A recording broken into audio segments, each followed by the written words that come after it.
नमस्कार साथियों, बायो गुरुजी में आपका हार्दिक स्वागत है। पिछली क्लास में अपने क्लास 9th की एनसीईआरटी की केमिस्ट्री को पूरा किया। आज अपन शुरू करते हैं बायोलॉजी।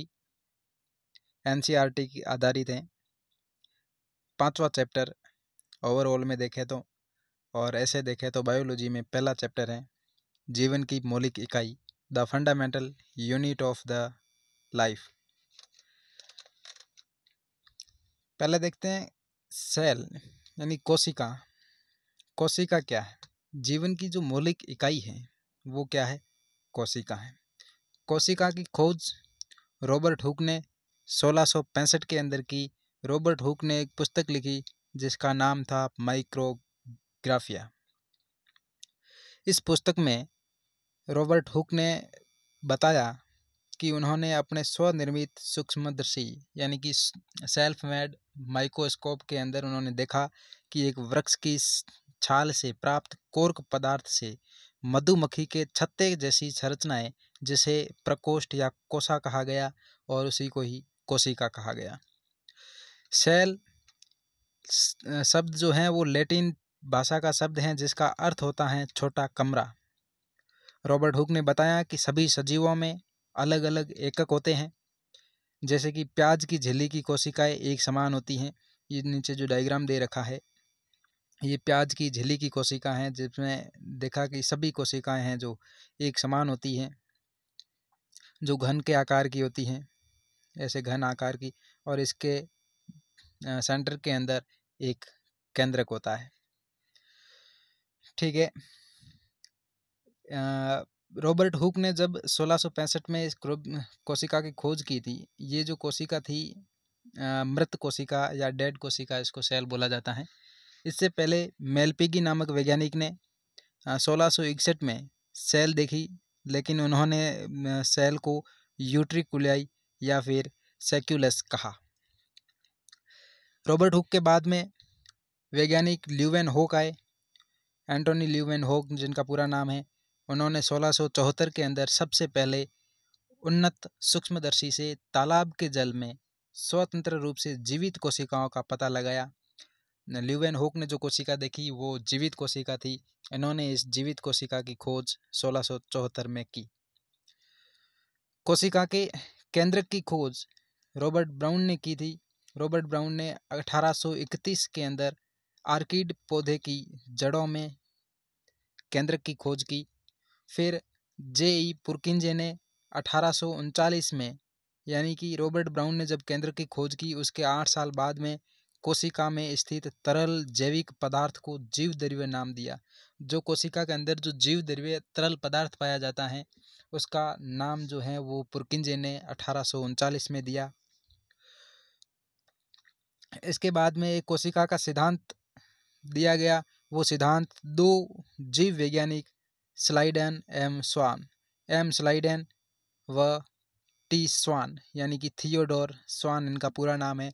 इन्होंने 1838 और 1839 में कोशिका सिद्धांत दिया, जिसके अनुसार सभी पौधे एवं जंतु जो कोशिकाओं से बने होते हैं और वे जीवन की मूलभूत इकाई है।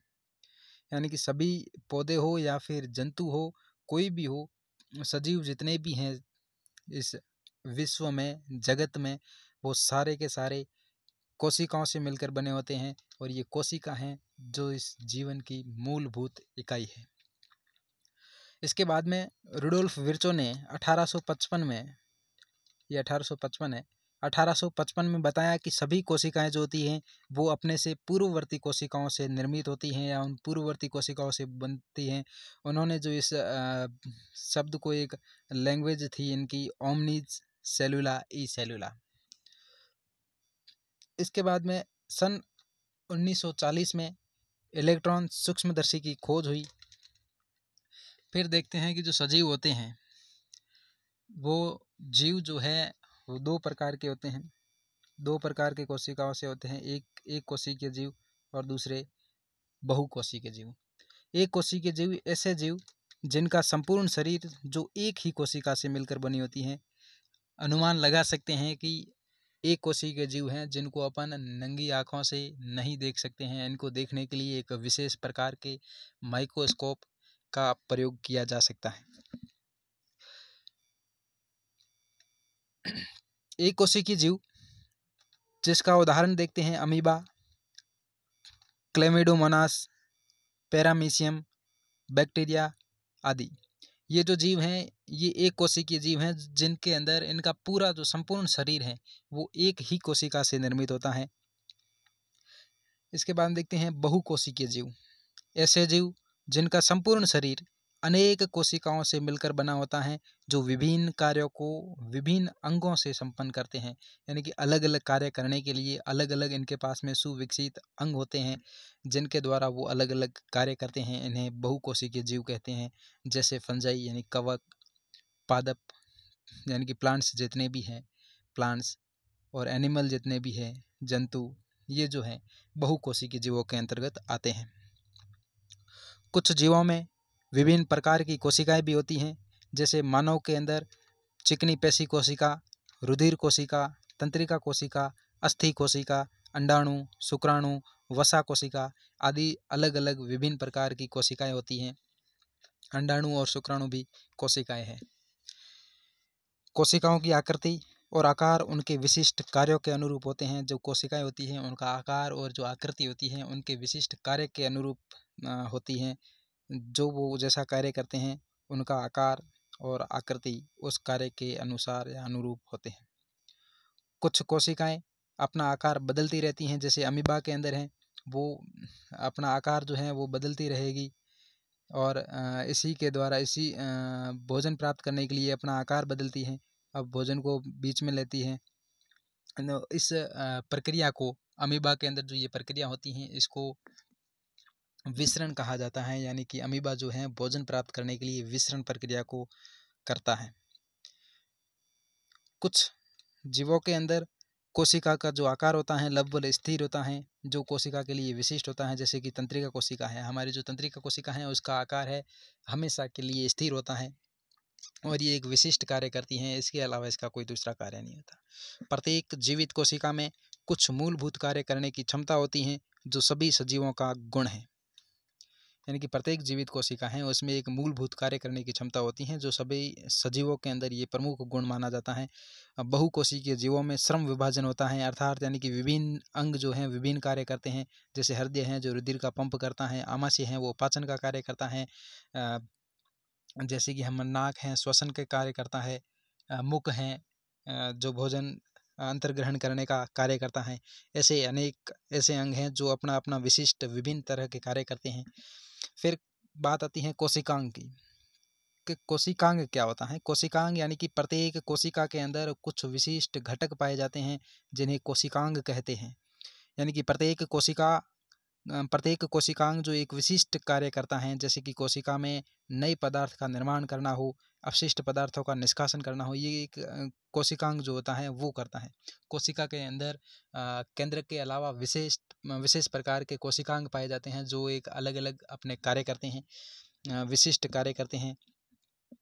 इन कोशिकांगों के कारण ही एक कोशिका जीवित रहकर अपना कार्य करती है। ये कोशिकांग मिलकर एक मूलभूत इकाई बनाते हैं जिसे कोशिका कहते हैं। जो ये कोशिकांग हैं ये मिलकर एक कोशिका का निर्माण करते हैं। सभी कोशिकाओं में एक ही प्रकार के कोशिकांग होते हैं। जितनी भी कोशिकाएं होती हैं उनके अंदर एक ही तरह के कोशिकांग पाए जाते हैं। जैसे अपन आगे देखेंगे कि कोशिका का जो संगठन है इसके अंदर अपन कोशिकांग देखेंगे कि कोशिका का संगठन प्रत्येक कोशिका कोशिकांगों के संगठित होने से बनती है। कोशिकांग हैं वो संगठित होते हैं जिससे एक कोशिका का निर्माण होता है और प्रत्येक कोशिका के अंदर होने वाले समस्त क्रियाकलाप और उनकी बाह्य पर्यावरण से पारस्परिक क्रियाएं जो जैसे कि प्लाज्मा झिल्ली, केंद्रक और कोशिका द्रव्य आदि गुणों के कारण संभव है।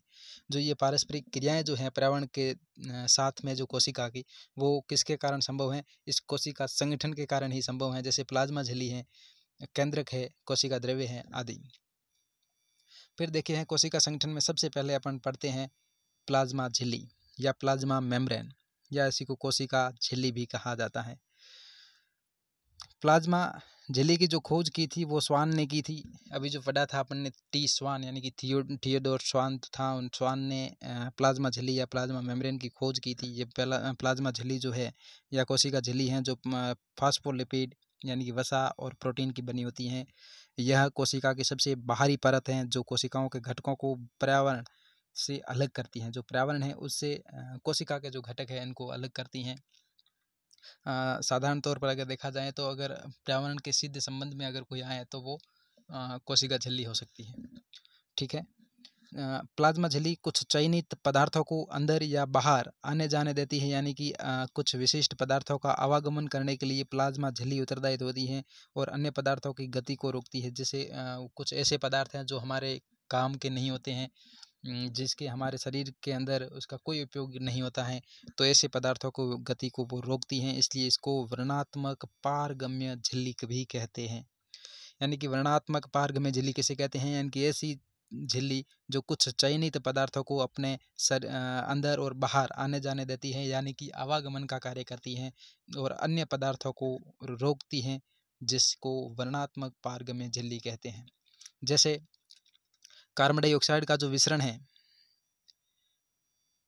कार्बन डाइऑक्साइड का विसरण प्रक्रिया द्वारा कोशिका के बाहर जाना और ऑक्सीजन का अंदर की ओर गमन होना, ये वर्णात्मक पारगम्य झिल्ली के द्वारा किया जाता है। ऐसे ही जल के अणुओं की जो गति होती है जब वर्णात्मक पारगम्य झिल्ली के द्वारा होती हैं तो इसको क्या कहते हैं? परासरण कहते हैं।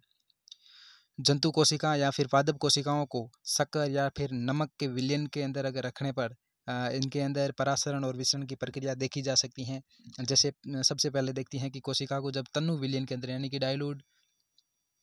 डाइल्यूट सॉल्यूशन जो होता है उसके उस माध्यम के अंदर अगर किसी कोशिका को रखा जाए तो परासरण विधि के द्वारा जब कोशिका के अंदर वो जल चला जाता है और ऐसे विलयन को अल्प परासरण दाबी विलयन कहा जाता है।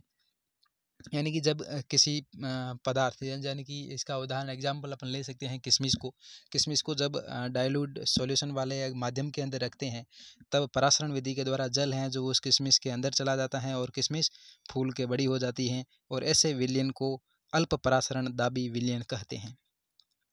फिर दूसरा माध्यम देखते हैं कि कोशिका को ऐसे माध्यम विलयन में रखा जाए जिसमें बाह्य जल की जो सांद्रता होती है वो कोशिका में स्थित जल की सांद्रता के ठीक बराबर होती है। यानी कि एक मिनट। यानी कि जो हमारे पास में जो वस्तु है या ऐसी कोशिका है जिसको जिस माध्यम के अंदर रखा जाता है तो उस माध्यम का जो विलयन यानी सांद्रता है, वही सांद्रता अगर कोशिका के अंदर भी है, समान सांद्रता हो, तो ना तो गति अंदर की तरफ होगी ना ही उससे कण बाहर निकलेंगे। तो ऐसी गति को क्या कहेंगे? ऐसी गति को समपरासरण विलयन कहा जाता है। इसमें कोशिका बराबर रहती है, इसमें जल में शुद्ध गति नहीं होती है। जब तीसरी बार देखते हैं कि जब कोशिका के बाहर वाला जो विलयन है अंदर वाले विलयन या घोल से अधिक सांद्र हो तब जल परासरण के द्वारा कोशिका के बाहर आ जाता है और ऐसे विलयन को अति परासरणदाबी विलयन कहते हैं और कोशिका सिकुड़ जाती है। एक कोशिकीय अलवणीय जलीय जीवों, यानी कि एक कोशिकीय अलवणीय जलीय जीव जो हैं, अलवणीय यानी कि स्वच्छ जल के अंदर रहने वाले जीव तथा अधिकांश पादप कोशिकाएं जो हैं परासरण द्वारा जल ग्रहण करती हैं। पौधे के मूल द्वारा जो जल का अवशोषण किया जाता है वो भी एक परासरण का उदाहरण होता है।